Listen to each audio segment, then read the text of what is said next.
Did you see that goal by Trevor Zegras last night?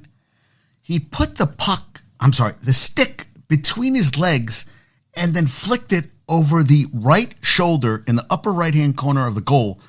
And, of course, I text Ari at 11:39. Bam, he gets right back to me. I said, did you see the Zegras goal? He goes, yep. I go, hot damn. That's all I had to say. I mean, he took the puck, then went with the puck between his legs, and then I never saw that before in my life. And 21 goals, 34 assists this year. Ducks lost to the Kraken last night. They're not playing well. 21 goals, 33 assists. Last year he had 61 points on the season. He's 2 goals away from last season total. But, I mean, that play, I even got a picture of it. And I was like, God damn, that was a hell of a play.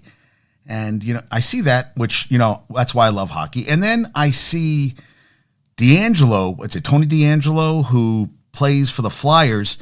He went, the play was stopping. He went in and just took his stick and whacked Corey Perry in his nuts. And of course, Tortorella, Torts, as they call him, said, I haven't seen the clip of what happened. Guys in the room said it was pretty obvious what happened. It's his first season coaching D'Angelo, who was with the Hurricanes last year, also was a former Ranger. He said that the line you walk as far as going over the edge, I want him to have his personality, to have his competitiveness. A couple guys I did said I wish a little of that would rub off on them. But again, I haven't seen it, but I think he may have crossed the line. Yeah, may have. I mean, went right in and bam, right in the guy's nuts. I'm like, dude. And, if I played hockey, which I didn't, but if I did, yeah, I would be involved with a lot of those situations. Not with hitting guys in the nuts, but things would get chippy around me. But I was like, dude, really? You have to hit the guy in the nuts? And then, walk away like nothing happened. And the ref, jumped in what the fuck is going on here? I mean, you see a play like Zegras, which as a defender would piss me off because I'm like, he's playing in the NHL. He's putting the stick between his legs and flicking and scoring a goal. The goaltender doesn't know what the hell's going on. And you're just like, holy shit. I mean, wow. Just wow. Yeah, and then you see D'Angelo with, stick in the nuts. That's why Brad Marchand, douchebag. There's certain names I say to Michigan. Marchand, douchebag. A-Rod, douchebag. Former coach of the Dump, who likes younger women, coach of the, God, I'm blanking on his name, who was coach of the Jags for part of the season. Douchebag. So there's, Ryan Day, douchebag. Pretty much anything Ohio State, douchebag. But yeah, and D'Angelo will be a douchebag, in my opinion, on that front. And, reading about what's happening with Aaron Rodgers, that they took out Woody Johnson's private jet, him, Salah, Douglas, and Nathaniel Hackett all went out to talk to him. And, people brought up a good point. They have no backup plan, the Jets. I mean, if they don't get him, what happens? It sounds like Jimmy G is going to end up with the Texans. That's what they're saying. I mean, they're not going to go with Zach Wilson again next year. What are you going to bring in? Is Joe Flacco going to start? Are you thinking about bringing in the redhead, the ginger from the Saints quarterback last year? I see his face. Former Bengal, former TCU great. I mean, think Jacoby Brissett. Do you bring him in? I mean, the Eagles are interested in Marcus Mariota. And I thought about that. I said, Marcus Mariota as your backup. God forbid something happens to Jalen Hurts. Marcus Mariota is going to run your offense. And I feel like you want to have a guy, Brissett didn't play great, but he didn't play bad. And compared to Deshaun Watson last year, he played pretty damn good. And now, you're going to go, you're on the cusp of winning a Super Bowl last year. And if anything happens, Marcus Mariota is your guy, because Gardner Minshew, I'd rather take a chance with Gardner Minshew this year if things fall through with the Jets, because they're playing this game now where the Gutekunst, the GM of the Packers is like, we like Jordan Love. It's almost like they're trying to make this easier. They don't want a whole PR fiasco, but they really don't want back Aaron Rodgers. And I read an article yesterday where, he hurt his thumb against the Giants in that game overseas, Rodgers, and had one good game. Was it against the Cowboys?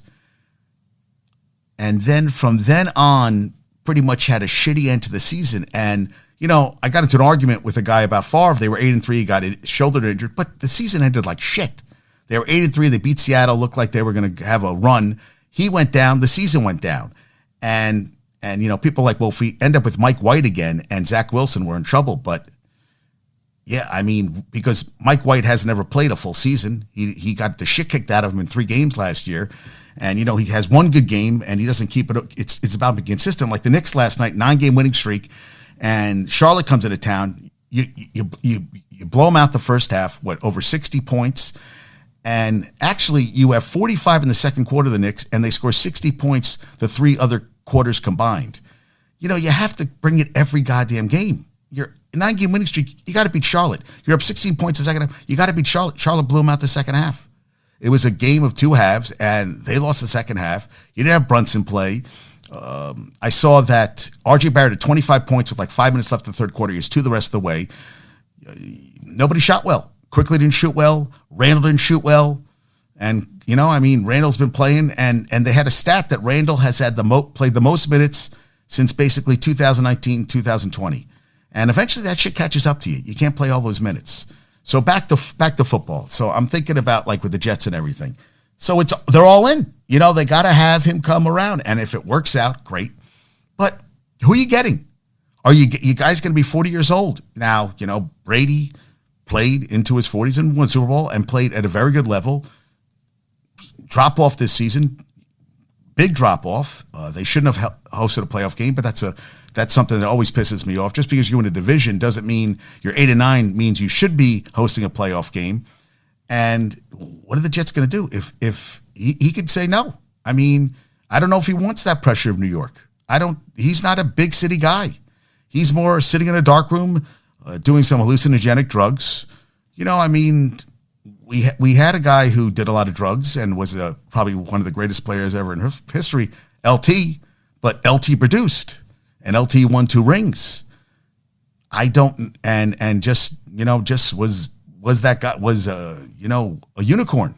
I mean, he changed how you ran a defense, how you went after everything. He did everything on the field. Parcells talked about basically his arm was strapped up. His arm was taped to his side against the against the Lions at the Silverdome, and he single-handedly won that game. And, Parcells loved him. He just played. I've told the story. He's back sleeping in the back of the room, and Belichick is defense coordinator running the meeting, and he gets pissed off. He says something to LT. LT comes to the front of the board, writes everything down, what he said. He goes, "I'm going back to sleep now, right?" He's like, "Right?" I know what's going on. Don't worry about me. He was just different. He was just, he was a phenomenal athlete. And think about it if he would have been clean and he was still that good. Hey, I still remember going around and just like taking the arm like whack on the quarterback. That's what you hope that Aaron Rodgers can bring to the Jets. Jets haven't won anything since before I was born. 6 months before, that's the last time they even went to a Super Bowl. 1 Super Bowl. The Jets don't have a history. Think about it. Joe Namath, the greatest Jet. I feel like I'm just like onions. All I do is repeat the same shit over and over and over again. And they gave Daniel Jones got $82 million guaranteed, $35 million in incentives. Instead of $32 million on the cap this year, only 19. They can $13 million. They could get some additions. And Barkley didn't take $12.5 million. Now he got a salary. He got a transition. He's got the franchise tag, $10.1 million, which is less than what they offered him. And someone said, "Hey, well, if they offer him 12.5 now, he's going to jump at it because he doesn't want to play at 10 million. That's less than what he wanted 16. Now he went from 16 to 10. Had a pretty damn good season. We'll see what happens on that front. He could hold out. He doesn't have to come to this, spring, the OTAs and that shit. But, he's going to want to play. He's not the guy who's going to sit out. He wants to stay in New York. He's making money, endorsements, all that stuff. I think that's important to him. I think he wants to stay with one franchise. I think he says with Eli, whatever, he wants to be that kind of guy. He wants to stay one franchise, never leave. Jeter, too, you want to be that guy. So we'll see what happens with Aaron Rodgers. It's like every day. It's like you went to talk to him. The owner went out. The coach went out. The GM went out. The offensive coordinator, who you have a relationship because you had some of your best years with him while he was the offensive coordinator with Green Bay. So we'll see what happens. But good God, man. Yeah. I know. I just